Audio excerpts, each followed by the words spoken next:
తాడుకోరపాలెం నుంచి తాడుకోరపాలెం వరకు road బాగలేదండి. Ration card ఇచ్చారు, పెన్షన్ ఇచ్చారు, ఇది ఇచ్చారు, అది ఇచ్చారు.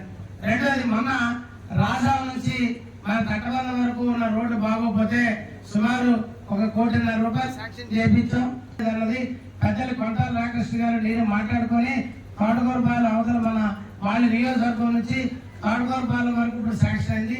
తాడుకోరపాలెం నుంచి తట్టబంధ అదేవిధంగా మన రాజధాని కూడా అతి త్వరలో శాంక్షన్ చేయించి అదేవిధంగా నర్సీపట్నం నుంచి చోడవరం వరకు కూడా రోడ్డు చాలా బాగోలేవని అందరికీ తెలుసు. నేను ఆ రోడ్డు మీద ప్రయాణం చేస్తాను. కొందరు అంటారు ఏమండి ఈ రోడ్డు బాగలేదు కదా మీరు ఎలా రాకండి అలా రండి అంటున్నారు. ఎమ్మెల్యేని నేనే బాగోని రోడ్డు మీద ప్రయాణం చేయకపోతే ఎవరు ప్రయాణం చేస్తారండి? కాబట్టి నేను అలా పక్కదారులు వెళ్ళేవాడిని కాదు.